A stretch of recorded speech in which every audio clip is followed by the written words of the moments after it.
बैठिए। अरे हो गया।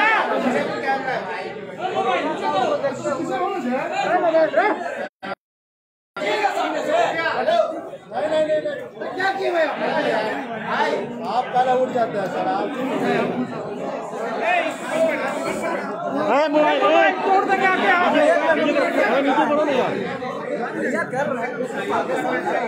10 लोग 10 लोग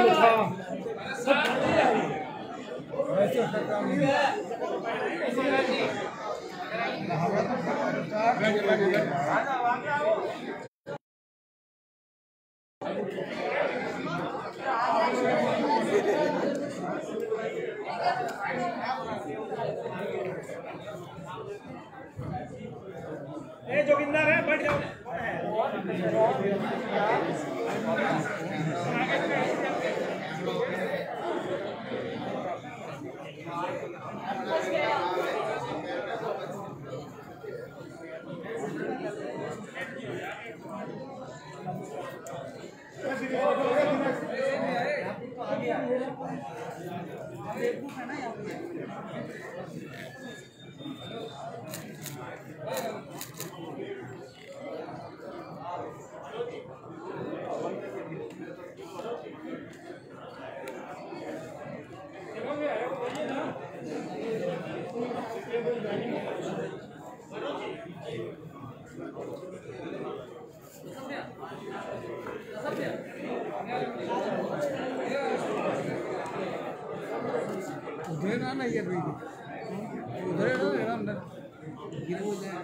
थोड़ा छूते ही ना चाहते ही हो तो छीनी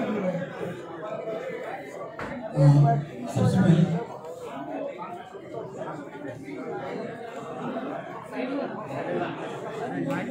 पहले मैं आग्रह करूँगा अपने तमाम के साथियों से कि मीडिया कर्मियों के लिए जगह पर्याप्त चाहिए। और कोरोना संक्रमण का दौर है तो थोड़ा आप जगह हमारे जो मीडिया कर्मी हैं जो बहुत परेशानी में इस इवेंट को कवर करने आए हैं। साथियों, अपने गठबंधन दल के तमाम सहयोगी दलों की ओर से हमारे बीच में सबसे पहले एक जो हमने तय किया कि हाथरस में उत्तर प्रदेश में हमने सिर्फ एक दलित बेटी के साथ बर्बर अत्याचार नहीं देखा, हमने ये भी देखा कि इस मुल्क में आज भी कानून का निजाम सबके लिए बराबर नहीं है। कानून कुछ के लिए, रसूखदार लोगों के लिए उनके दरवाजे पे बंधी गाय की तरह होता है, जबकि बाकी लोग दर दर भटकते हैं। हाथरस की घटना उस पीड़ित परिवार और अपने मुल्क की संवेदनाओं को फिर से जिंदा रखने के लिए मैं तमाम साथियों से आग्रह करूंगा, अपनी अपनी जगह पे खड़े होकर के 1 मिनट का मौन रखें।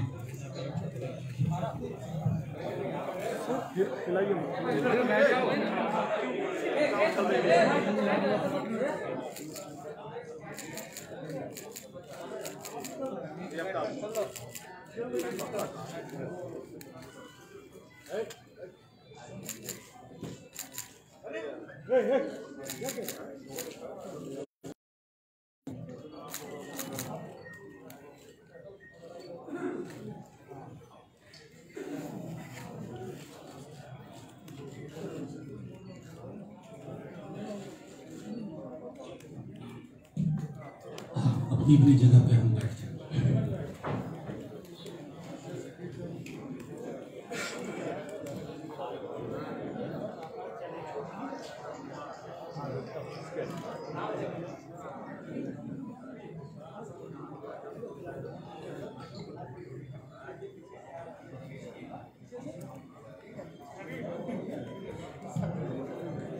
साथियों, मैं समझता हूं कि आज बिहार के सामाजिक ताने बाने का प्रतिनिधित्व करने वाले तमाम प्रगतिशील विचार के लोग, बदलाव के विचार के लोग एक साथ हैं।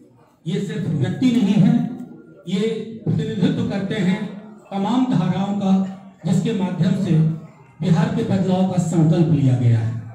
नया बिहार, युवा बिहार, समृद्ध बिहार, सुदृढ़ बिहार।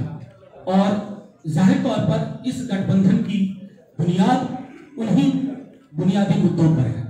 मैं बिना वक्त गवाए अपने कांग्रेस के वरिष्ठ साथी अविनाश पांडे जी से, जो बिहार के प्रभारी भी हैं, उनसे आग्रह करूंगा कि वो अपना विचार गठबंधन की बुनियाद, बनावट और बुनावट पर रखें।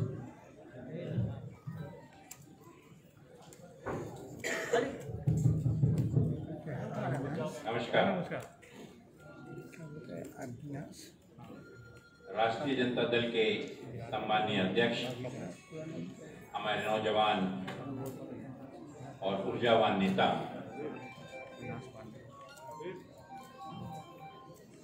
भाई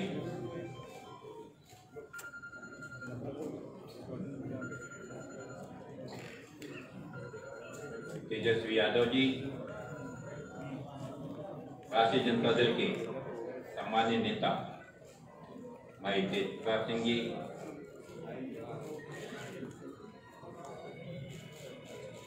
कांग्रेस लेजिस्लेटिव पार्टी के नेता आदरणीय सदानंद बाबू, राष्ट्रीय जनता दल के सम्माननीय नेता शिवानंद बाबू, आदरणीय आलोक मेहता जी, हमारे भाई सांसद मनोज झा जी,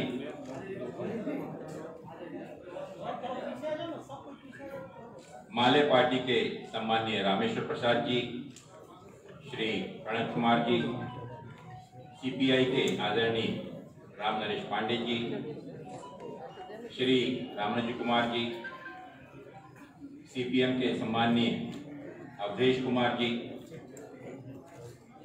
श्री अरुण कुमार मिश्र जी, वीआईपी पार्टी के सम्माननीय मुकेश साहनी जी, यहाँ उपस्थित कांग्रेस और सहयोगी दलों के सभी सम्मानित नेतागण, उपस्थित साथियों, बहुत ही सोच विचार और विचार विमर्श के बाद नीचे की जगह यूपीए के सभी घटक दलों ने कुछ वैचारिक मतभिन्नता होने के बावजूद भी बिहार के विधानसभा चुनाव में एक महागठबंधन के रूप में एक मजबूत ताकत बनाते हुए एक साथ आकर महागठबंधन का इन सभी पक्षों ने, कांग्रेस, राष्ट्रीय जनता दल, माले, सीपीआई, सीपीएम, वीआईपी,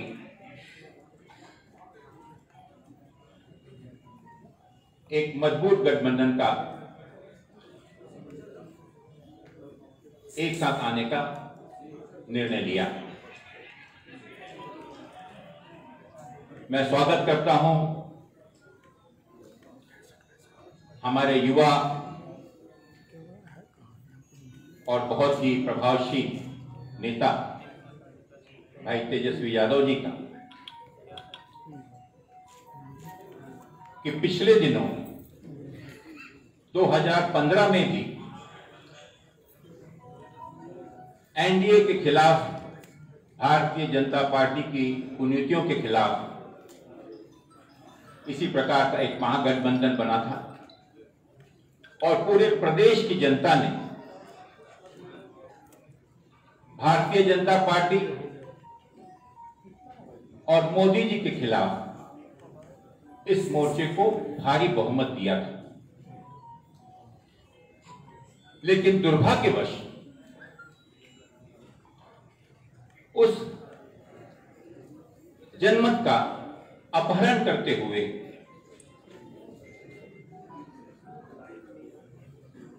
वही आदरणीय सम्माननीय नीतीश कुमार जी, जिन्होंने उन्हीं ताकतों के खिलाफ इस गठबंधन में बराबरी से मुकाबला किया, मात्र कुछ समय बाद ही पुनः धोखेबाजी कर भारतीय जनता पार्टी से हाथ मिलाकर प्रदेश के उस जनमत को धोखा देकर फिर सत्ता में आसीन होंगे। लोकतंत्र का, जनमत का एक बहुत भारी अपमान उन्होंने किया, जो बिहार की जनता कभी उन्हें माफ नहीं करेगी। और आज ऐसी परिस्थितियों में जब देश में एक बहुमत के ऐसे तुगलकी कानून बनाए जा रहे हैं जहां पर लोकतंत्र की, हमारे सर्वोच्च जो हमारा पंचायत है, पार्लियामेंट, उनके सभी वैधानिक मूल्यों की अवहेलना करते हुए जो पिछले दिनों किसानों के विरोध में 3 कानून पास किए गए, आपने देखा होगा कि किसानों को किस प्रकार से उनके ही भूमि पर मजदूर बनने की नौबत आ रही है। पूरे देश का किसान बौखलाया हुआ है, छला महसूस कर रहा है। बिहार, जो कि ना ही सिर्फ देश का बल्कि राष्ट्र का एक सबसे युवा राज्य है, जहां के युवाओं की एक औसत आयु 23 वर्ष की मानी जाती है, और जहां का नेतृत्व 2015 में प्रदेश के युवाओं ने एक आशा और आकांक्षाओं के साथ भाई तेजस्वी में देखा, और एक उप मुख्यमंत्री की हैसियत से उन्होंने बहुत अच्छा काम किया। युवाओं को उम्मीद बनी, आशा बनी कि उनकी आवाज, उनका चेहरा बनकर एक युवा साथी जो संघर्ष कर रहा है, और एक ऐसे पुत्र का, एक ऐसे पिता का पुत्र है माननीय लालू यादव जी, जो कि पूरे प्रदेश में नहीं बल्कि पूरे देश के अंदर में एक गरीब का चेहरा हमेशा माने जाते रहे। एक संवेदनशील व्यक्ति जो कि गरीबी से उठकर आया, जिसने गरीबी देखा, गरीब की भावनाओं को जानता और उनकी भावनाओं का पूर्ण सम्मान करते हुए, उनकी आवाज बनते हुए सरकार में उनकी आवाज को मजबूत करने का कार्य उन्हें अपने जीवन काल में किया। राष्ट्रीय जनता दल भारतीय कांग्रेस की एक पुराना घटक दल रहा है। यूपीओ में भले ही कैसी भी परिस्थितियां क्यों न रही हो, लेकिन माननीय लालू यादव जी और राष्ट्रीय जनता दल एक ऐसा दल रहा है जिसने यूपीए और कांग्रेस के साथ अच्छे और बुरे हर दिनों में मजबूती से साथ दिया, और भारतीय राष्ट्रीय कांग्रेस इसका सम्मान करती है। मुझे खुशी है कि आज भले ही हमारे आंतरिक कुछ मतभेद हैं, लेकिन उन मतभेदों के बावजूद भी धर्मनिरपेक्ष पर विश्वास रखने वाले सभी दल, जो देश के लोकतंत्र पर विश्वास रखते हैं, जो देश के संविधान पर विश्वास रखते हैं, और आज जिस प्रकार से देश के संविधान की धज्जियां उड़ाई जा रही हैं, जिस प्रकार से बहुमत के नशे में मनमानी तरीके से देश में एक अराजकता फैलाई जा रही है, उससे अछूता नहीं। पिछले 15 वर्ष के कार्यकाल में माननीय नीतीश कुमार जी ने, जिन्हें पूरी देश की जनता, प्रदेश की जनता एक सुशासन बाबू के रूप में जानती थी, अगर हम पीछे पलट कर देखें कि इन 15 सालों में प्रदेश के विकास के नाम पर या उन वादों के नाम पर इस प्रदेश को क्या मिला, तो मात्र एक मायूसी, धोखाधड़ी और जुमलेबाजी के अलावा प्रदेश की जनता बड़ी निराशा से इस ओर देख रही है।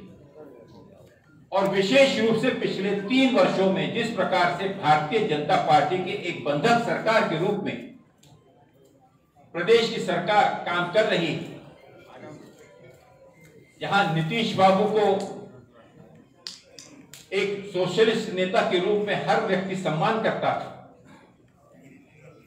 वहां पर एक लाचार मुख्यमंत्री के रूप में जिस प्रकार से प्रदेश की जनता के साथ छलावा हो रहा है, चाहे प्रदेश का लॉ एंड ऑर्डर हो, बेरोजगारी का मामला हो, प्रदेश के युवाओं के साथ किया गया जो वादा पिछले दिनों सरकार ने किया था उससे वादा खिलाफी हो, आज सबसे बड़ी बेरोजगारी अगर आप देखें तो अन्य प्रदेशों की तुलना में बिहार सबसे अव्वल दर्जे पर। हमारे वो रोजगार, हमारे वो प्रवासी मजदूर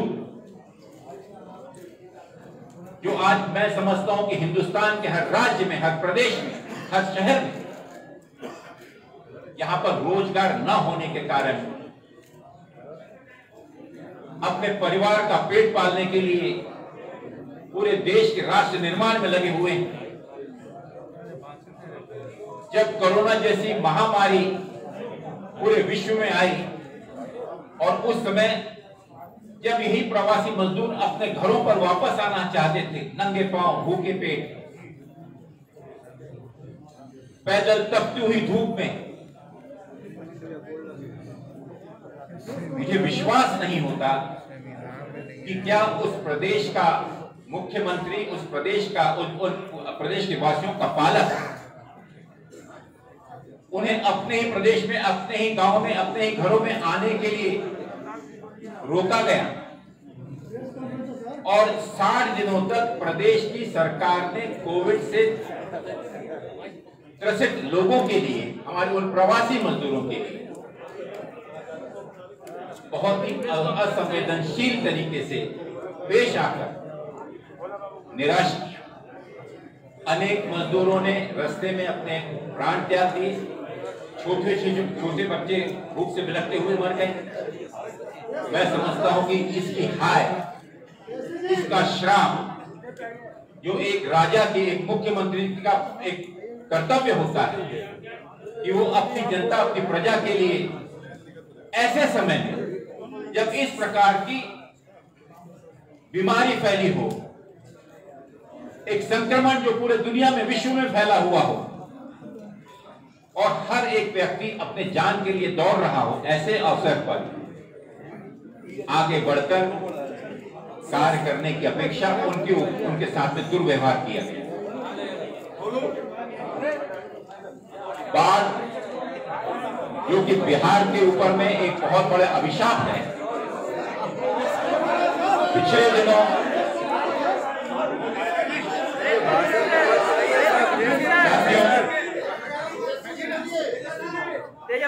ज्यादा वक्त न लेते हुए इतना ही कहना चाहूंगा साथियों कि सभी दल एक साथ आकर बिना किसी विपक्ष की ताकत का बंटवारा किए बिना इस महागठबंधन का उद्देश्य है कि हम इस नाकाम नीतीश कुमार जी की एनडीए सरकार को विदाई करें। और मुझे विश्वास है कि पूरा महागठबंधन इस बदलाव का संदेश 2020 का सबसे बड़ा संदेश, क्योंकि बिहार ने हमेशा देश को संदेश दिया है और इस चुनाव से पूरे देश में एक बदलाव की लहर आएगी।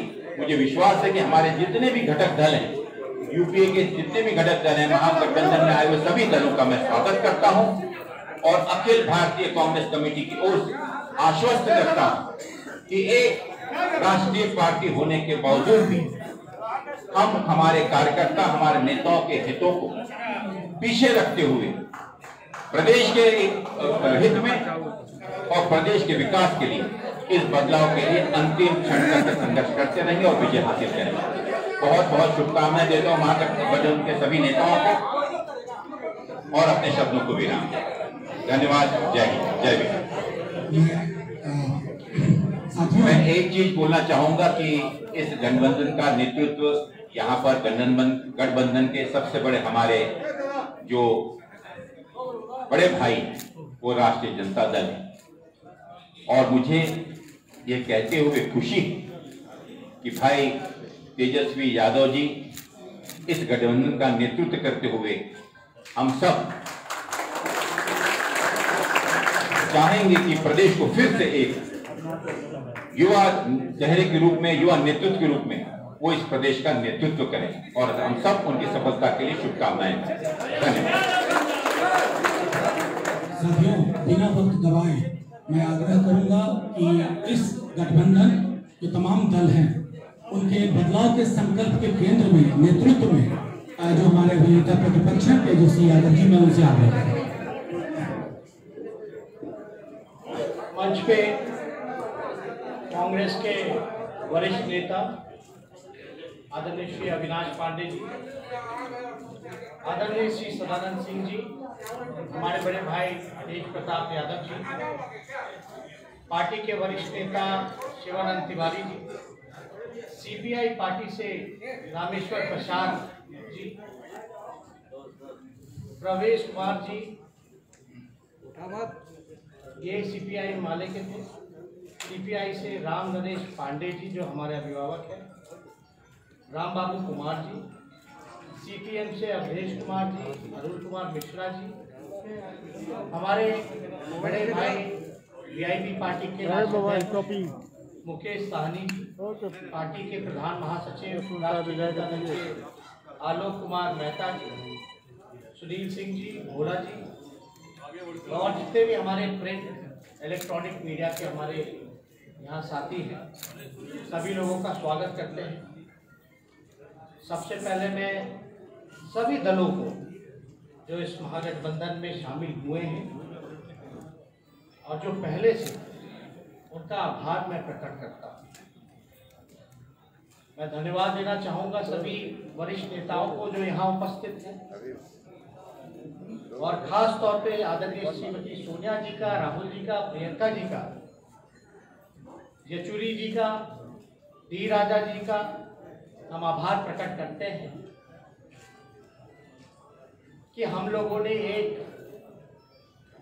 धर्मनिरपेक्ष सामाजिक न्याय बिहार के तरक्की के लिए एक मजबूत विकल्प बिहार की जनता के सामने रखा है।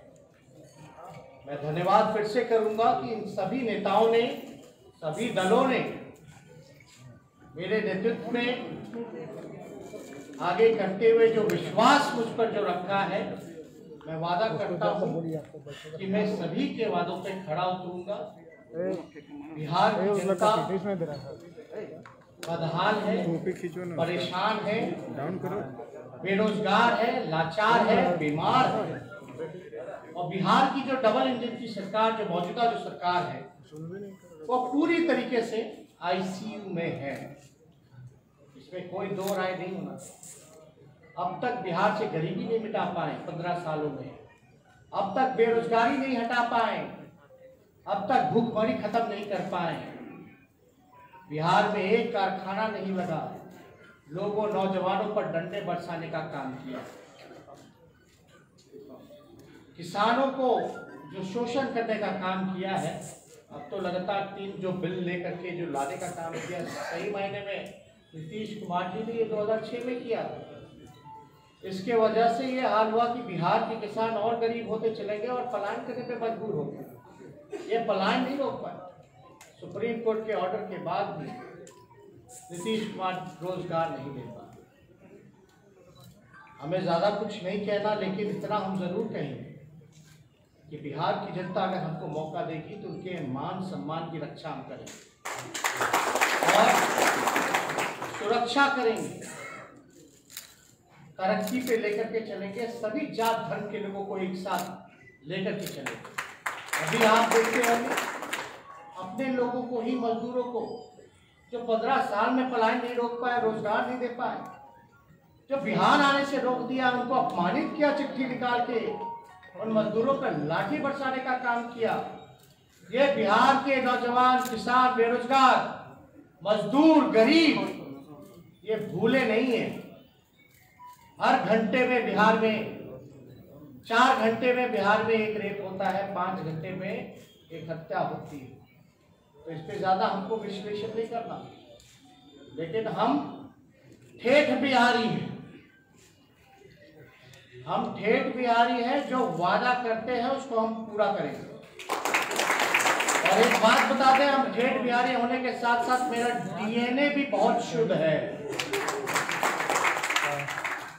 अभी जो मौजूदा सरकार है, जल पानी एक जगह जो जम जाता है, उस जल के जमने से कीचड़, काई, बीमारी जो फैलती है, ऐसी स्थिति मौजूदा सरकार की। बिहार को एक विकल्प चाहिए। शुद्ध जल जो बहता है, जैसे नदी का बहता है, वैसा बिहार को विकल्प चाहिए, जो कि हम लोग एक नदी की तरह शुद्ध बहती हुई जल के धारा की तरह वो बिहार की जनता को हम लोग देने का काम करें। अभी आप लोग सबसे चीजें जो हैं बेचैन होंगे कि महागठबंधन में किसको कितनी हिस्सेदारी मिली, और बहुत दिनों से आप लोग भी परेशान थे कि भाई क्या क्या विकल्प, कौन होगा चेहरा। तो इस प्रश्न पर सभी लोगों को जवाब मिल चुका है, और मुझे पूरा भरोसा है कि बिहार की जनता बदलाव चाहती है। बिहारी जाग चुके हैं, उन्होंने ठान लिया है कि इस बार 15 साल तक जिन्होंने बिहार के जनता को धोखा देने का काम किया, बिहार के मुख्यमंत्री डर और लालच के कारण उन्होंने जो समझौता किया सांप्रदायिक शक्तियों से, जनादेश का जो अपमान किया, वो बिहार की जनता नहीं भूली है। 4 साल में 4 सरकार, कहां से होगा विकास? स्टेबल गवर्नमेंट को अनस्टेबल कर दिया गया कुर्सी के प्यार में। उनको बिहार की चिंता नहीं। कहते होंगे बिहार हमारा परिवार है। बिहार भाषण से नहीं, काम पे विश्वास करता है। और इन्होंने जो परिवार का नाम दिया है, हम तो इतना कहेंगे कि बिहार के गौरव के लिए, बिहार को तरक्की के रास्ते पे लाने के लिए हम बिहार की जनता से हम मांगते हैं कि हम लोगों को एक मौका दीजिए, और जितने वादे हम लोगों ने करेंगे, जो 10 लाख नौकरी का जो हम लोगों ने वादा किया है, केवल स्थायी और सरकारी नौकरी है 10 लाख, 4.5 लाख नौकरियां रिक्त पड़ी हैं। शिक्षा विभाग में, पुलिस महकमे में, स्वास्थ्य विभाग में, इंजीनियरिंग डिपार्टमेंट्स में लगभग 4.5 लाख। राष्ट्र औसत के मुकाबले लाने के लिए हमको 5.5 लाख और चाहिए, सभी मानकों को पूरा करते हुए जो आंकड़ा 10 लाख का बनता है। और हमने ये वादा किया है बिहार की जनता से कि पहले कैबिनेट में, पहले कलम से, पहले हस्ताक्षर से 10 लाख रोजगार, सरकारी और स्थायी नौकरी हम बिहार के नौजवानों को देने का काम करें। यानी आज से समझिए कि 10 नवंबर रिजल्ट आएगा और 28 नवंबर तक सरकार बन जानी है। यानी 1-1.5 महीने पे लोगों को रोजगार मिलना शुरू हो जाएगा। ये रोजगार तो केवल सरकारी है, हमारा मकसद है। और ये सरकारी नौकरियों में भी जो फॉर्म की जो फीस जो जमा होती है, उसको भी हम लोग खत्म करेंगे। कोई पैसा उस फॉर्म का हम लोग नहीं ले सकते। आगे हम लोग सभी दल यहाँ बैठे हैं, आगे हम लोग अपना ब्लूप्रिंट, क्या विजन है हमारा, हर एक सेक्टर को, सारे हमारे बुद्धिजीवियों से, एक्सपर्ट से, इकोनॉमिस्ट से हमारी बातचीत चल रही है। इस पे हम लोग काम कर रहे हैं, और जल्द ही कुछ दिनों के बाद अंतिम रूपरेखा दी जा रही है वो आप लोगों के सामने एक कॉमन मिनिमम प्रोग्राम के तहत वो आप लोगों के सामने हम रखेंगे अलग अलग क्षेत्रों का। मैं मानता हूं कि यहाँ जितने दल हैं सभी पार्टियां चाहती थी कि भाई ज्यादा से ज्यादा सीटें उनको मिले और जितने भी महागठबंधन के सीपीआई, सीपीएम, माले, कांग्रेस, वीआईपी, आरजेडी के जितने भी कार्यकर्ता या वर्कर, नेता, पदाधिकारी, उनसे अब इतना कहना चाहेंगे कि निराश मत होइए। कहीं सीट एडजस्टमेंट में अगर एडजस्ट नहीं हो पाए, मैं उन सभी लोगों को कहना चाहूंगा कि बिहार को बचाने के लिए छोटी सी कुर्बानी हम लोगों को देना पड़ेगा और आपके इस कुर्बानी का हम मान सम्मान और रक्षा हम करेंगे और बेहतर रिजल्ट हम ला करके देने का काम करेंगे। तो आप लोगों से जो हम लोगों का फैसला हुआ है सभी गठबंधन के नेताओं का, तो हम आपको नंबर बता दें। सबसे पहले सीपीएम पार्टी को हम लोगों ने 4 सीटें, सीपीआई पार्टी को 6 सीटें, सीपीआई माले को 19 सीटें, कांग्रेस को 70 सीटें और जो बाई इलेक्शन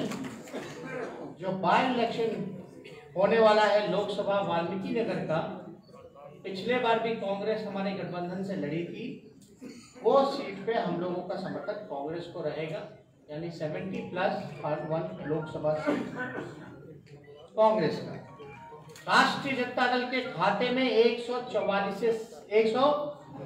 सीटें, 144 सीटें बची हैं, जिसमें कि हमारी बात मुकेश सहनी जी से अकोमोडेट करने की हो रही है। हेमंत सोरेन जो जेएमएम के पार्टी हैं उनसे भी बातें हमारी चल रही हैं, यानी 144 जो सीटें हैं उसमें से वीआईपी पार्टी और जेएमएम को राष्ट्रीय जनता दल 2-3 दिनों में जो होगा फैसला वो आप लोगों के सामने रखेगा। तो ये टोटल जो है आंकड़े आप लोगों को हम फिर से दोहरा दें। राष्ट्रीय जनता दल 144, जिसमें अकोमोडेट वीआईपी और जेएमएम को करना है, कांग्रेस 70+1 लोकसभा, सीपीआई माले 19, सीपीआई 6, सीपीएम 4, तो टोटल आंकड़ा 243 का है। और मुझे पूरा विश्वास है कि हम लोग मिल करके सरकार बनाएंगे और ये जो लड़ाई है ये जनता बनाम डबल इंजन सरकार के खिलाफ है और हम जनता के साथ हैं। तो और कोई सवाल? माले के हमारे जो साथी हैं वो अपनी बात को जो है रखना के काम करें। आगे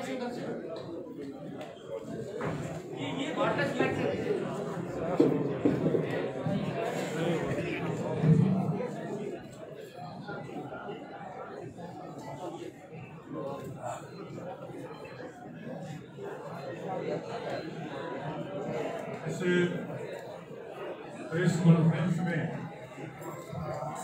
कांग्रेस के वरिष्ठ नेता सदानंद जी, आरजेडी के तेजस्वी जी, शिवानंद जी, मनोज जी, सीपीआई के कैलाश पांडे जी, सीपीएम के अवधेश जी और इस प्रेस कॉन्फ्रेंस में उपस्थित तमाम प्रेस के साथियों, सबसे मैं पहले कहना चाहता हूँ, ये जो महागठबंधन का गठबंधन हुआ है, इस परिस्थिति में हुआ है, इसको सोचे पूरे जो 15 साल के शासन रहा कुमार का, या देश में 6 साल का शासन रहा मोदी का, इसमें जनता के अंदर जो शोषण दमन उत्पीड़न की घटनाएं हो रही है, बेरोजगारी बढ़ा है, सांप्रदायिकता बढ़ी है और राष्ट्रजम का दौर शुरू हो गया है। संविधान मरोड़ा जा रहा है, लोकतंत्र खत्म किया जा रहा है, लोकतांत्रिक संस्थाएं जितना है उसको अपने गिरफ्त पे लेकर के यहाँ का बुद्धिजीवियों को जेल में डालना, शिक्षकों को जेल में डालना, गरीबों को रिपेयरिंग करना, इसके खिलाफ जो जनता के अंदर आक्रोश है, उस आक्रोश का ये गठबंधन एक प्रतिबिंब है। उस आक्रोश का खिलाफ एक प्रतिबिंब है। इस प्रतिबिंब को उजागर करना सब गठबंधन के दबाव का एक धर्म बनता है। अभी आप देखें पूरे बिहार के अंदर एक तरफ लोग पैदल आ रहे थे, प्रवासी मजदूर, बिहार की सरकार रोक रही थी, अब सेवा के अंदर नहीं आ रही थी। कितना कठोर यह सरकार है, कितना संविधान विरोधी यह सरकार है। जिसका भय है उसको घर में आने की इजाजत नहीं दे रही है। और ये सरकार प्रवासी मजदूरों को मरने के लिए छोड़ दिया, बिना दवा के छोड़ दिया। आज कोरोना काल में तमाम जो चिकित्सक संस्थाएं हैं सारे के सारे फेल हैं और एक प्राइवेट अस्पताल में 4 लाख 5 लाख किस की ताकत है जो वहाँ जा करके कोरोना का इलाज करा।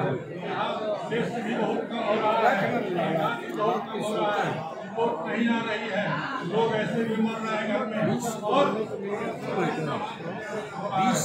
आप देखेंगे यहाँ का कोरोना काल में लोगों की जान की परवाह नहीं करना, बाढ़ से बिहार तबाह है, सुरक्षा नहीं करना, मित्रों यहाँ की शिक्षा संस्थाएं बर्बाद हो रही है। यूनिवर्सिटी कॉलेज तो बर्बाद है ही, प्राइमरी स्कूल भी बहुत सारे बंद कर दिए गए हैं। गरीब के बच्चे जहाँ किसान के बच्चे पढ़ते हैं वो तमाम चीज बर्बाद है। देश के अंदर नौजवान लोग सड़कों पर उतर रहे हैं रोजगार के लिए, छात्र लोग शिक्षा के लिए उतर रहे हैं लोगों के लिए, और उस पर लाठियां चल रही है। किसान के जब बारे में कहे कि 3 बिल जो आया है किसान के गुलाम बनाने की तरफ जा रहा है, उनके तमाम चीजों को बर्बाद करने की तरफ जा रहा है। उसकी लड़ाई चल रही है।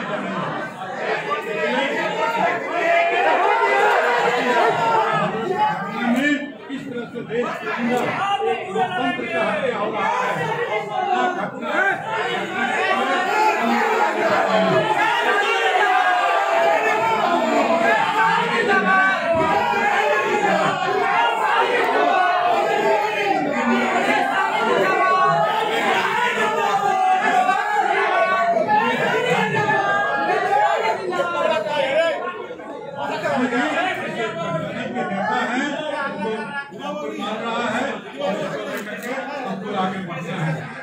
साथियों, जो भी अलग अलग दलों के सहयोगी हमारे गठबंधन दल के नेता हैं, हर व्यक्ति बोलने जा रहे हैं।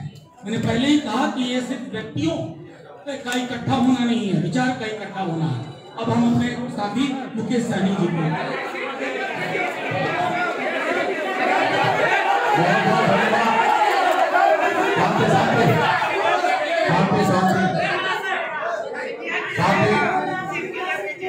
मैं सबसे पहले हमारे जो गठबंधन में साथी हैं उनको बहुत बहुत धन्यवाद दे रहा हूँ। मैं सनत मल्ला अति पिछड़ा का बेटा, अभी जो हमारे साथ जो हो रहा है कहीं ना कहीं पीठ में खंजर भोगने का काम किया जा रहा है।